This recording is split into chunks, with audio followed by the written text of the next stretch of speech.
Now, Sports Talk with Brodes. Here's Hunter Brody. Impressive. No doubt about it, that is an impressive win, and it's something that we have seen so many times. I don't think it's ironic that when I'm watching this basketball game and it's the third quarter and I see the Sixers make a push but the Knicks make another one, and then I see the Sixers make another push, and then I watch the Knicks somewhat take the lead again, and this is all throughout the game. Not so much the third quarter specifically that all of that happened. There was one segment of that occurred in the third quarter. But it's not ironic that I saw that and I knew deep down that the Sixers are going to squeak this out. And there's even a timestamp. I'm not just saying this because it happened. I tweeted it out at the time for the timestamp people.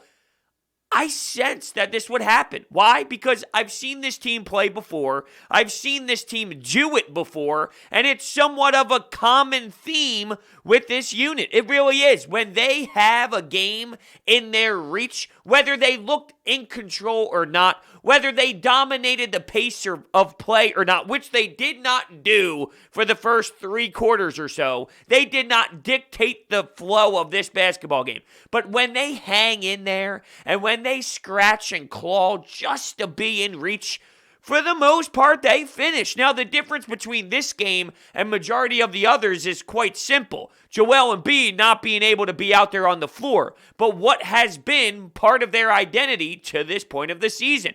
Tobias Harris being that secondary guy. Tobias Harris being a closer if it's not Joel Embiid's night. And that's exactly what you saw. It was simple action being ran. Give it to Tobias Harris. Give it to your best player.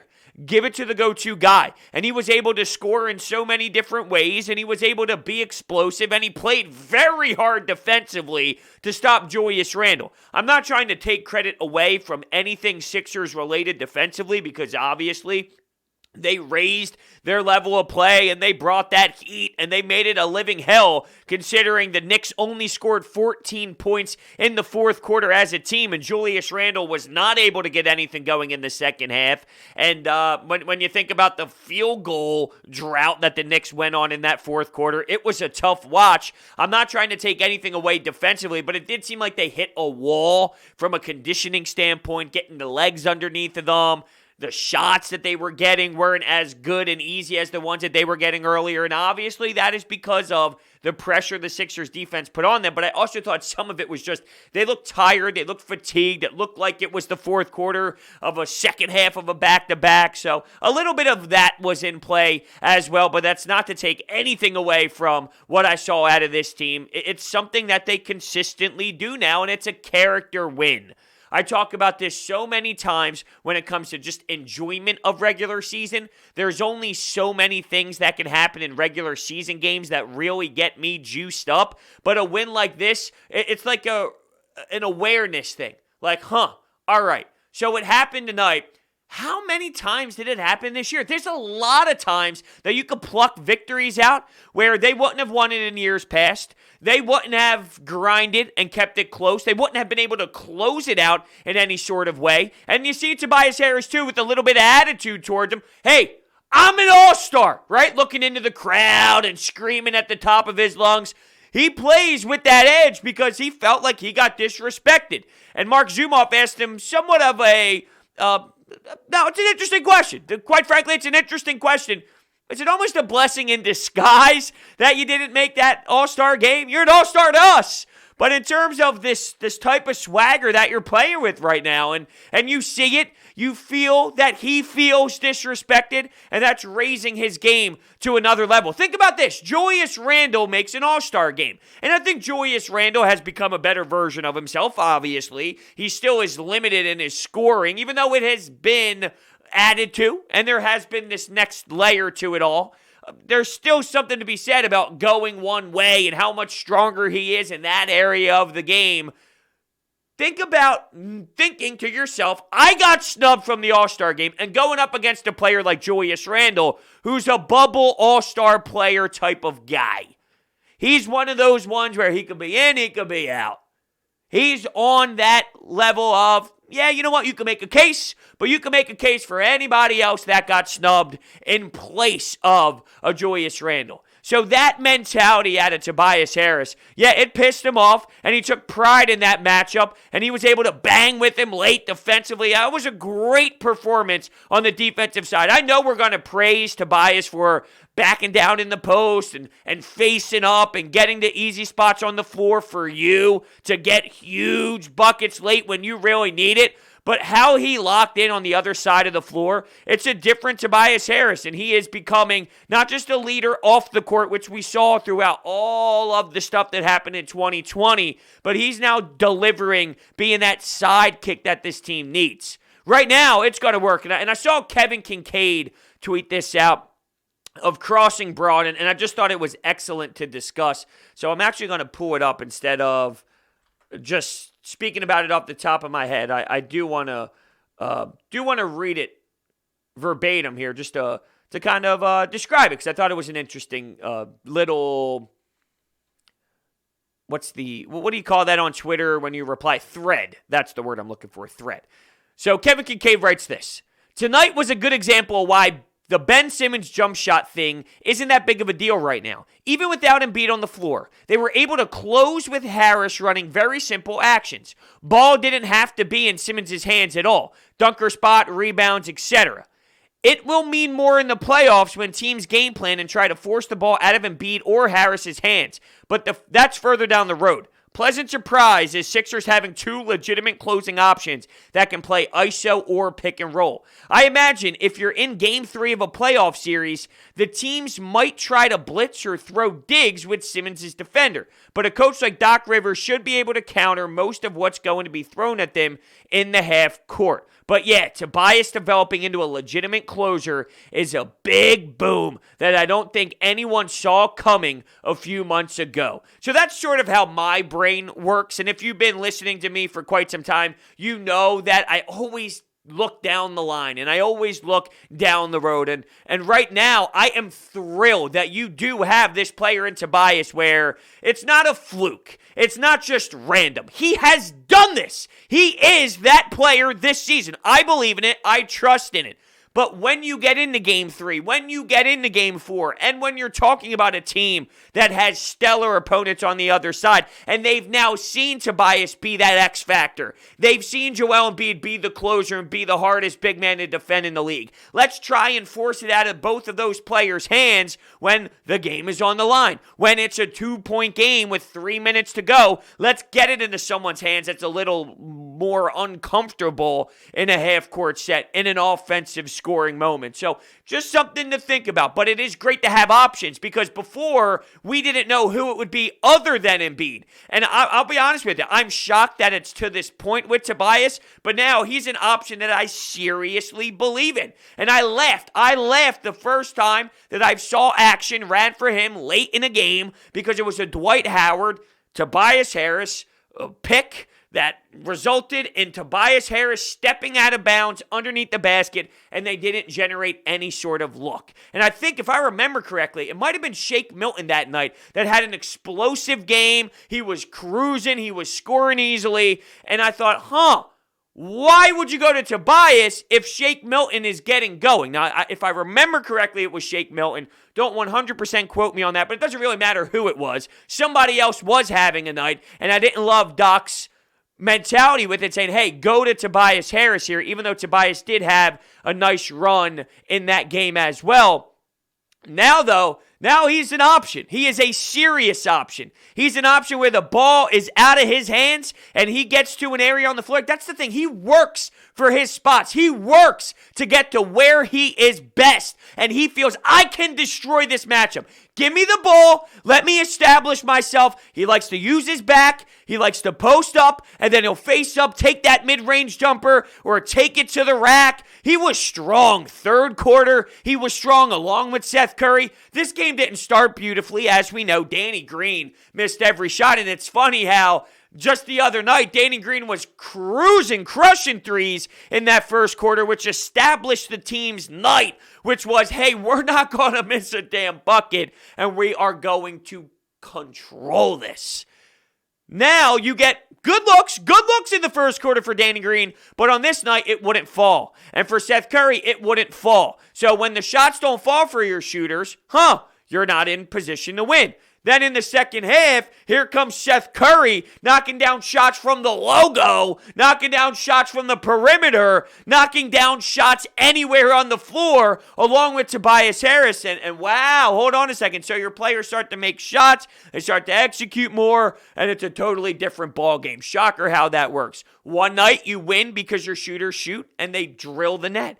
The next night, the first quarter stinks because your shooters are missing open shots, and then they start making their shots, and oh, it's a totally different ballgame. Sometimes it's just about your streaky shooters really getting going. But that third quarter, there was definitely a switch involved from Seth, from Tobias. Ben had an interesting night. He did have some nice plays in that first half when it comes to scoring, and then the third quarter was a little quiet scoring. And I mean, he finished with 16 points total, but he had a double digits in rebounds. He had 7 assists, so he clearly was a factor. What I love the most, though, because it was tough for him to get to the free throw line in this one, and I thought the refs were all over the place with their calls. Physical game for sure, but I thought that they blew their whistle a lot, or at times they weren't blowing their whistle. He had 14 field goals, though. So I do like the fact that he stayed aggressive in a game where he wasn't easily finding that charity stripe. He was getting to the basket and, attacking and attempting. He did finish with 16 points, though. Matisse Thybulle, I thought Doc Rivers really put together a nice message for Matisse Thybulle heading into tomorrow night. So the Sixers are playing a back-to-back, and they have to play the Milwaukee Bucks. Not an easy task after pouring out such a hard, dedicated effort in this outing. But he pretty much said, look, okay, for an average defender, you had a nice night. For an average defender. You're not an average defender, Matisse. You owe me one. Right there, you owe me one. And the way that was said, too, the way that was phrased by Doc Rivers, I love that message from the head coach. Now, that is something that I will appreciate Doc Rivers for. That is something where I would say, okay, the head coach, motivation is big, the message is big. You calling out Matisse Thybulle, who you know can absolutely take that next level from what you saw tonight.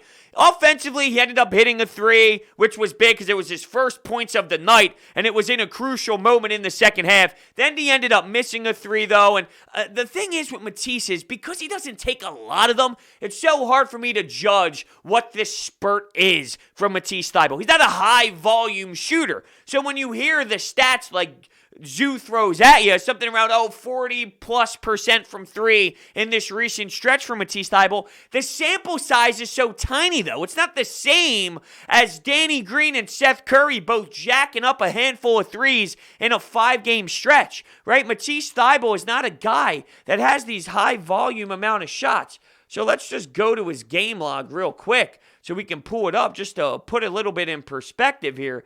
In his most recent games from behind the arc, 2, 0, 3, 0, 3, 1, 1, 1, 2, 1, 2. You know what I mean? So it's not like the guy takes a lot of shots. Therefore, it's so hard to judge when he's shooting a high percentage, because is he shooting a high percentage just because he just made a couple threes in a row?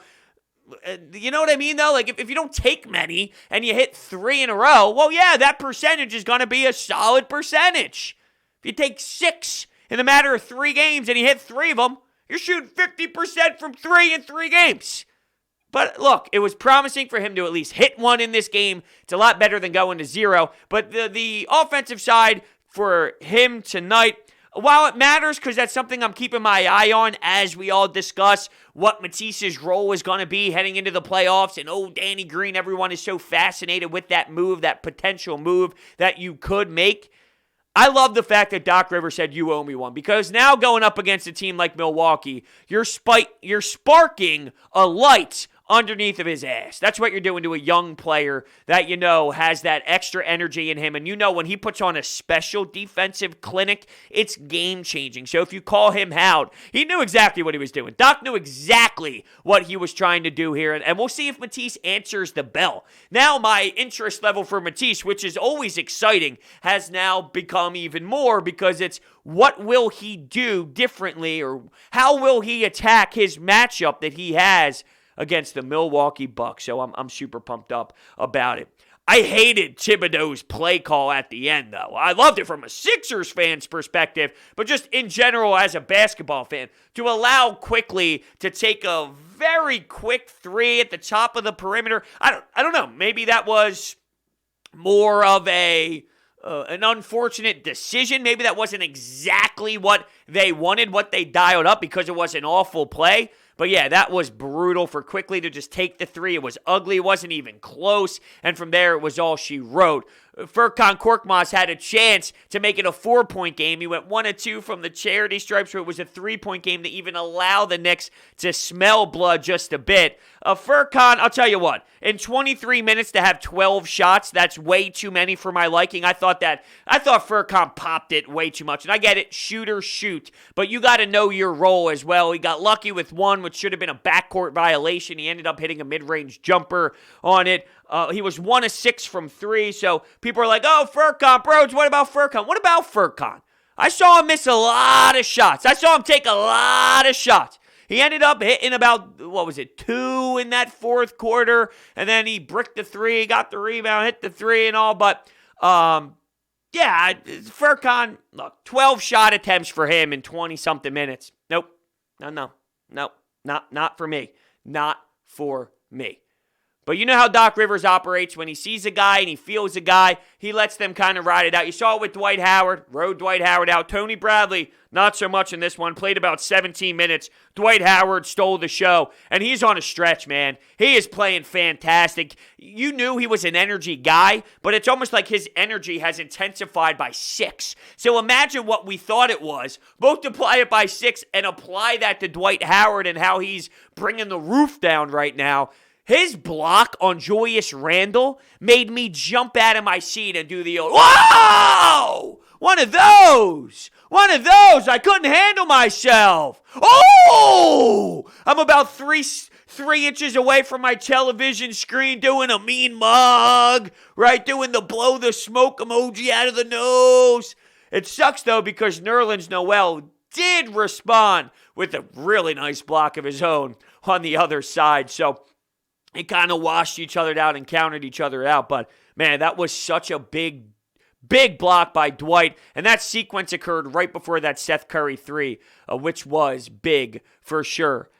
There was some missing of some layups, missing of some opportunities. Late Seth Curry had a drive to the rack. It looked like Ben Simmons got the rebound, but he couldn't make that layup afterwards. And so there was some sloppiness involved in the paint there after Tobias's buckets, but they held on and they clamped down defensively when they needed to. Once again, 14 points in that fourth quarter by the Knicks. And, I thought there were so many easy stretches for the Knicks and all, and it looked like they were the better team for a majority of it.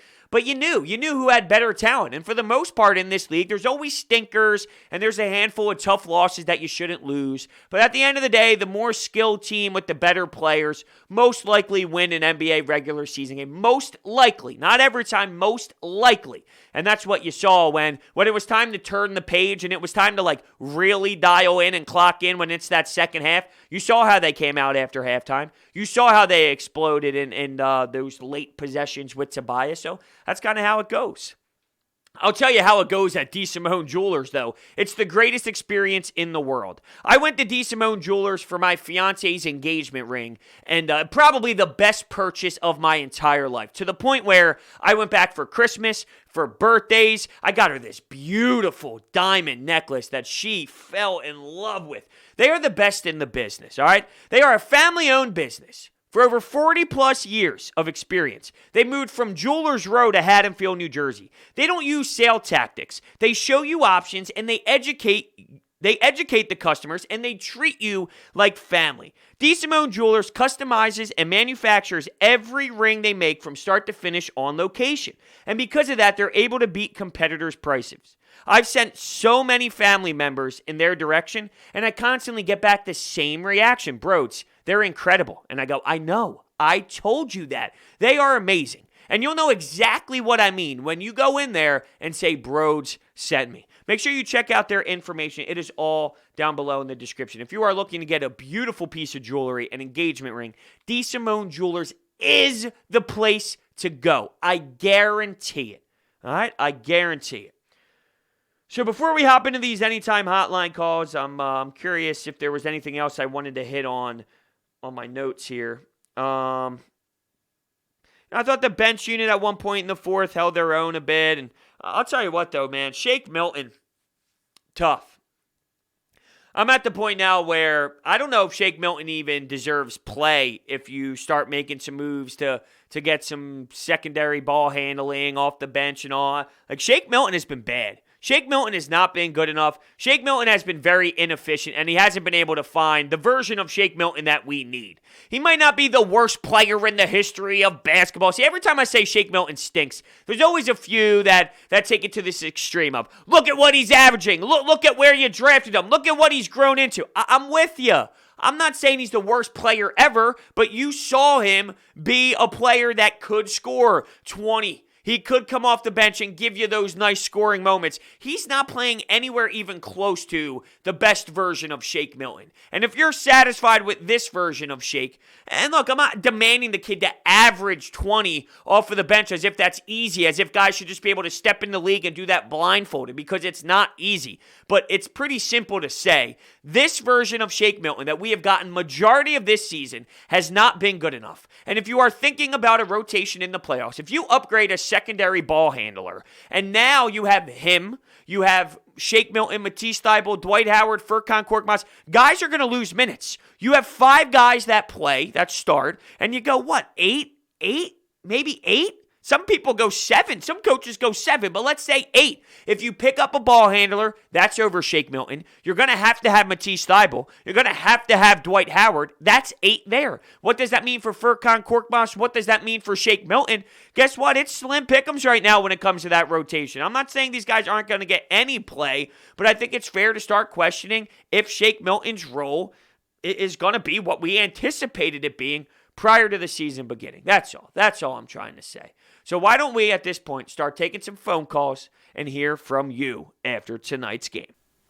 It's always nice to beat 2 New York teams in 2 different nights and 2 different sports in a row.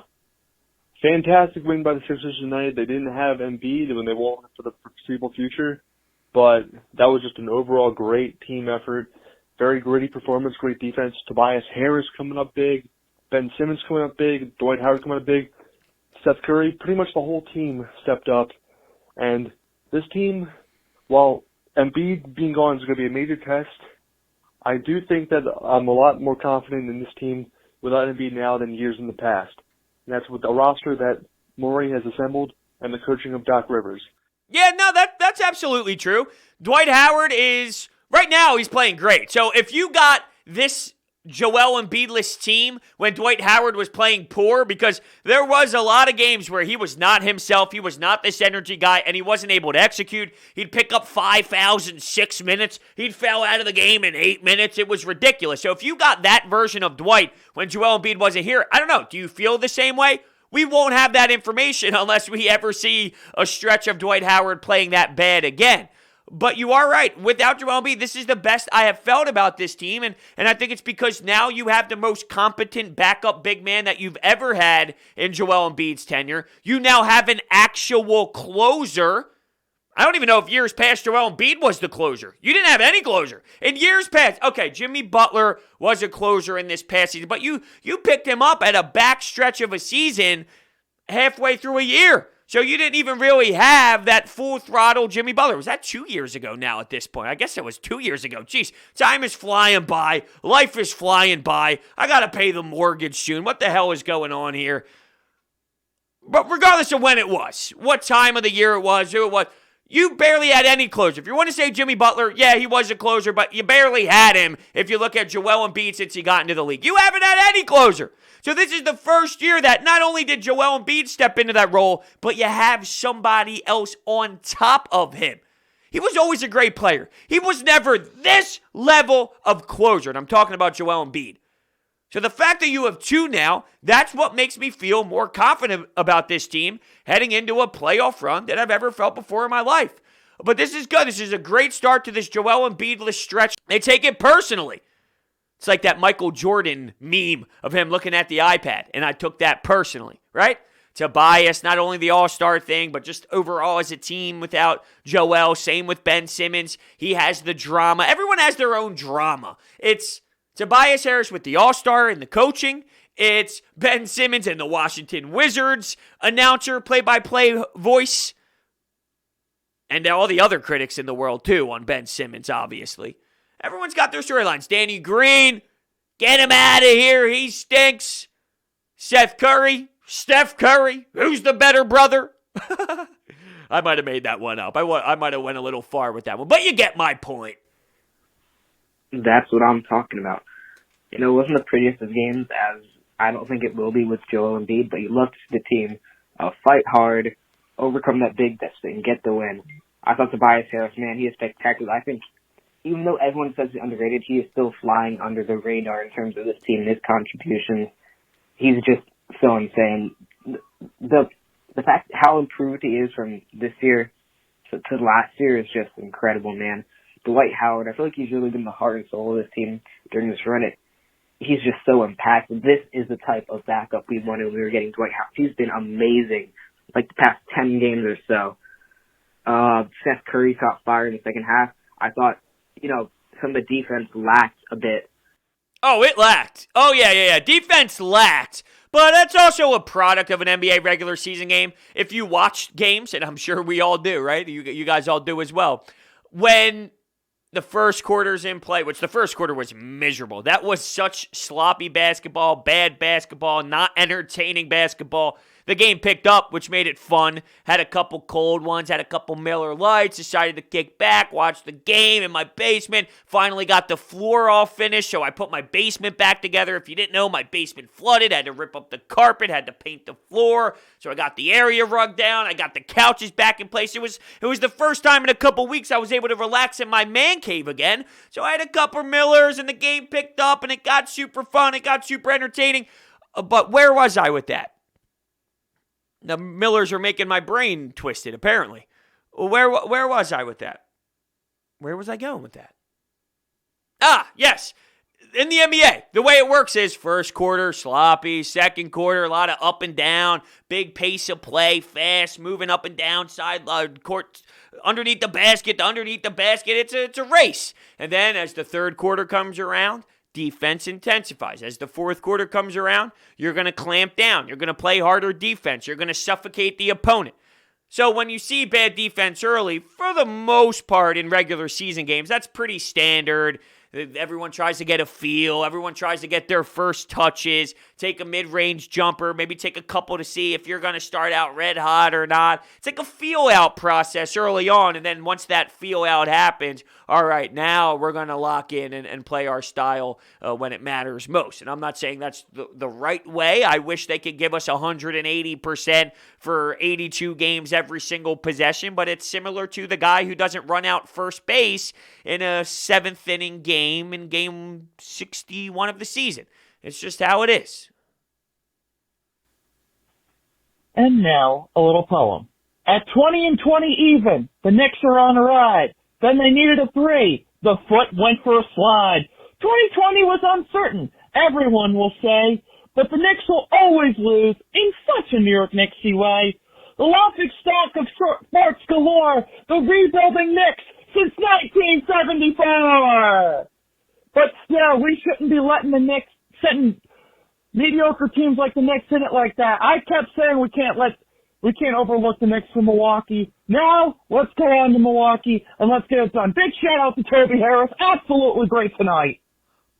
Wow. A little stunned.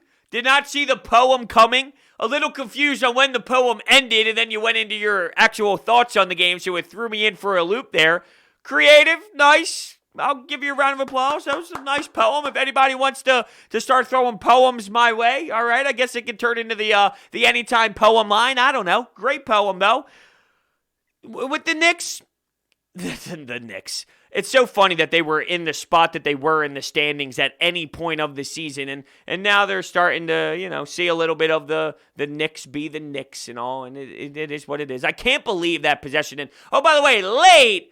That wasn't out of bounds. When they said they got the rebound from the brutal shot from Quickly, who was it? Was it Bullock? Who was it there in the corner that stepped out of bounds, air quotes, because he didn't step out of bounds. Not that he made the shot anyway, because he did let it fly and it bricked off the iron. But that was a bad call by the referees. And as I alluded to earlier, the refs were all over the place in this game. And, I saw some calls I hated. I saw some non-calls that they allowed them get physical. Inconsistent, maybe, is the way to describe it, because if you're going to let it go and let them play, then, hey, let them play and let it go. If you're going to get touchy at times, and I'm going to see Ben and Tobias and some of these players with 3 personal fouls late into the third quarter, which one is it going to be? Are you going to let them play? You're going to be a little touchy and what it is.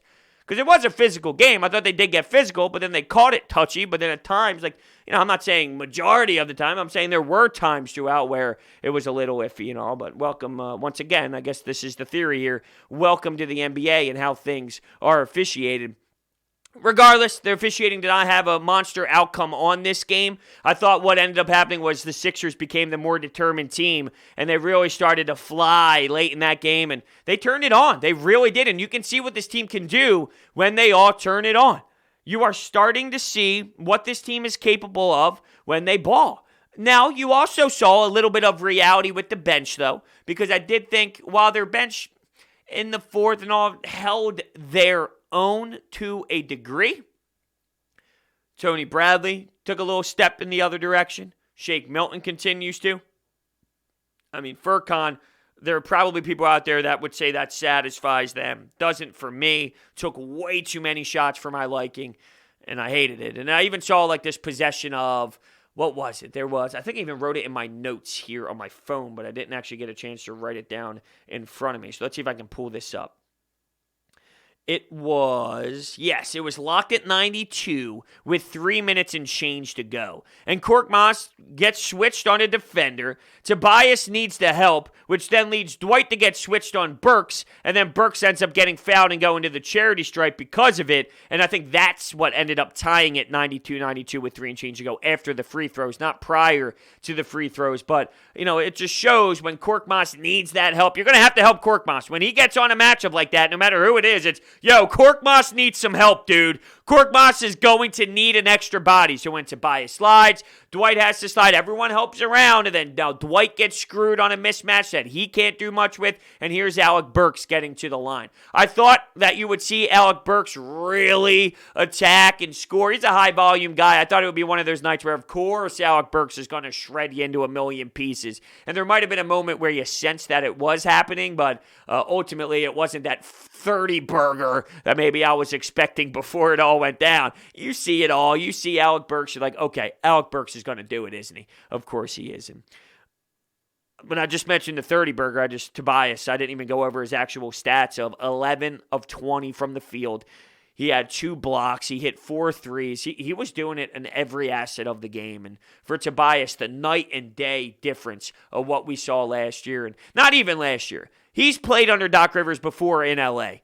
This is still a different version from what you saw in L.A. when Tobias was playing under Doc Rivers. This is still a significantly different version of him because it's now an older version of Tobias. It's now a more mature version of Tobias. It's more a guy that has experienced some adversity. That version of Tobias.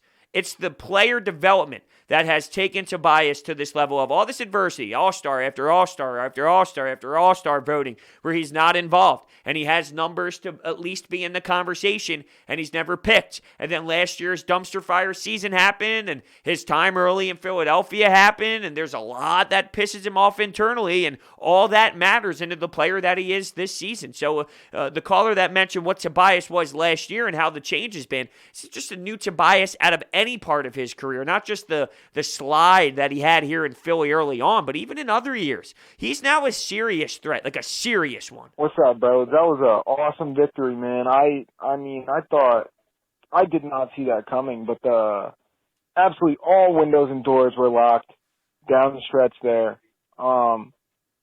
Seth Curry with the crazy third quarter, and Matisse, the defensive specialist, he had I think 3 blocks in a 5-minute period there. Without that defense, because the scoring just was not there, but the defense came up huge and sealed the victory. So I like the fact that they're winning in different ways, man. It's awesome to see, and it just shows They could make a run here. There's no doubt that they could make a run. Are you talking about in the regular season as they continue to pile up regular season wins? I think it might come to an end, but that doesn't mean that this is a team headed in the wrong direction after a loss or anything like that. Like, it's going to end eventually. When you say they're going to make a run, I don't know if that's a postseason run or if you mean a run just running off with a bunch of regular season wins. Now, Matisse in 18 minutes went 1 of 4 from the field and had 3 blocks to his name. And I love how 3 blocks to Doc Rivers is, hey, you know, you had a nice game if you're an average defender, right? You had a good game if you're an average defender. You owe me one. I love that. That is just awesome. That is a message from a coach that I am here to applaud, that I am here to be excited about. That is an awesome statement that I love from Doc Rivers. But before I let you out of here, March's biggest tournament is finally here. We do not know who will be cutting down the nets at the end, but we do know there will be no shortage of madness. DraftKings Sportsbook, America's top-rated sportsbook app, is putting new customers in the center of the action. Bet $4 on an underdog. Win $256 if they win. It's that simple. Turning $4 into $256 is 64-1 odds. Every dollar you bet could turn into $64. Download the top-rated DraftKings Sportsbook app.